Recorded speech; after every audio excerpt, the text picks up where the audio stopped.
pressure do you have to perform from day one? There's no pressure. There's no pressure at all. I've been getting pressure since I was 10 years old. I don't think there's no pressure for me because I'm doing something that I love to do. That's play the game of basketball. Here he comes the other way. There's your first James jam. Oh! LeBron James with no regard for human life. I'm not going to guarantee no championship. I'll tell you that. I'm just trying to do the best I can.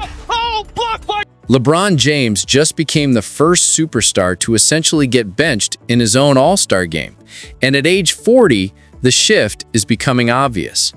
For the first time ever, the Lakers sent a message no franchise has dared to deliver before. We don't need you like that anymore. On February 16, 2025, in San Francisco, what was supposed to be his record-breaking 21st All-Star appearance, LeBron pulled out just an hour and a half before tip-off, citing foot and ankle soreness. The timing raised eyebrows everywhere. What no one will say out loud is simple. LeBron didn't want to face a rising star squad full of hungry rookies and second-year players.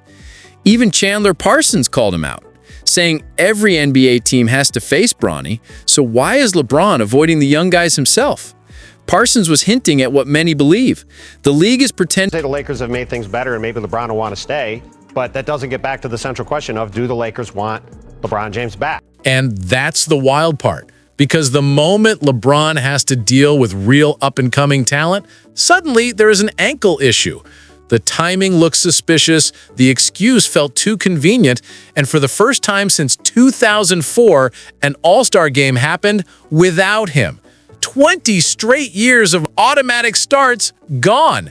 Even his close friend Draymond Green couldn't resist taking a shot, saying, "These young players don't deserve the privilege of playing on Sunday." Everyone knew what he really meant. The new generation is coming in hot, and LeBron felt that pressure long before the game tipped off. His camp has spent over a decade trying to bury one moment, but it always resurfaces. The 2011 Finals, when 33-year-old role player Jason Terry didn't just challenge LeBron, he cooked him for 18 a night. Not the Heat, LeBron. Talking about this in particular with LeBron James not wanting to play against rising stars. All these other NBA players have to play against his son because LeBron has kind of put him in that situation. Who's a rising star? So what's the difference now? He doesn't want to play. He doesn't want to play against the young guys, but completely different. Completely different. How's it different? Jason Terry recently revealed that in the fourth quarter of the 2011 Finals, he saw LeBron with his head down, breathing heavy, and looking drained. And that's when he knew the superstar was worn out. The numbers from that series still haunt LeBron. 17.8 points, 6.8 assists, 48% shooting, and in Game 4, just 8 points. 8! And he was being guarded by Jason Kidd and J.J. Barea, guards literally half his size. Even LeBron later admitted it was the lowest point of my career. That says everything. But here's the part nobody talks about. Kobe Bryant faced that same Dallas team that same season. And yes, the Lakers were swept. LeBron and his future is just give him absolute respect to choose his story with his family in terms of how many years he's going to continue to play. He's earned that right, and he's the best one to talk about that in terms of how many years he'd like to play. First things first would be for him to be able to make the decisions he wants to in terms of how long he wants to play. We're going to continue to honor and respect that and let him speak into that.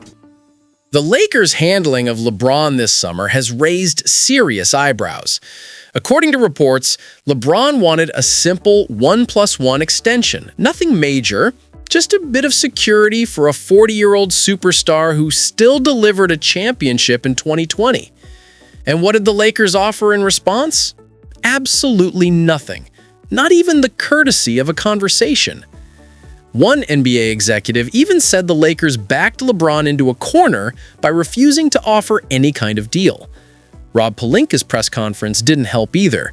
It was filled with corporate buzzwords, dodging real questions like he was avoiding a crossover. He claimed the Lakers wanted to show LeBron absolute respect and let him choose his own story. But everyone knows what that really means. So LeBron, when are you leaving? And while the front office danced around LeBron's future, they threw $165 million at Luka without hesitation. That signing said everything. Luka is the new face of the franchise. LeBron is now viewed as the past, and the be in uniform tonight. Still dealing with ankle and foot discomfort, so I will not be playing tonight, unfortunately. I hate that, but I'm looking forward to seeing the format. Now we have to address the part nobody ever wants to touch, Bronny James. LeBron didn't gently guide him into the league, he forced the door open through straight-up nepotism.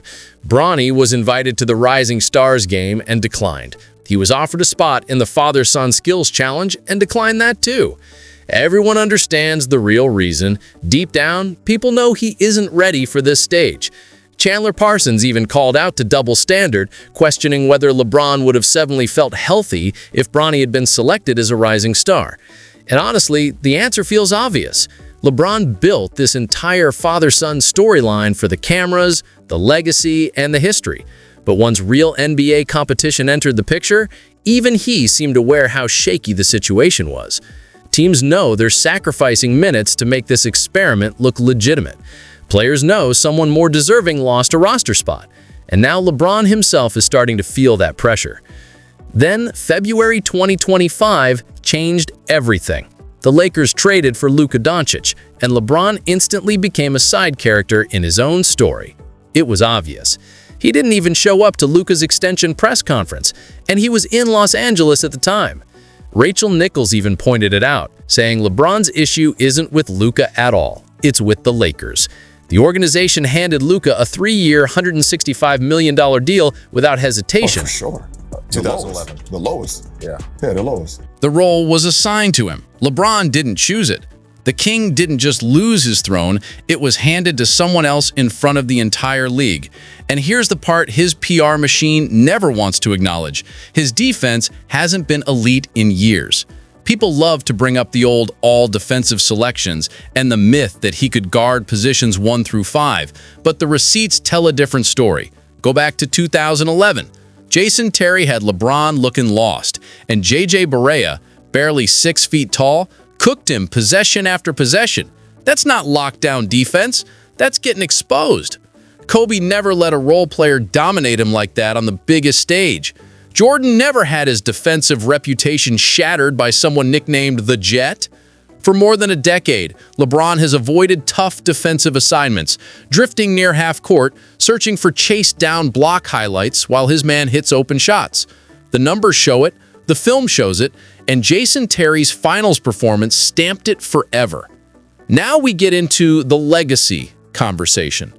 LeBron has built one of the most PR-driven images in NBA history. The chosen one, the king, even the GOAT. Half of these titles were self-appointed. He called himself the greatest ever while still trailing Michael Jordan in every major legacy category. He formed super teams and then complained about not having enough help.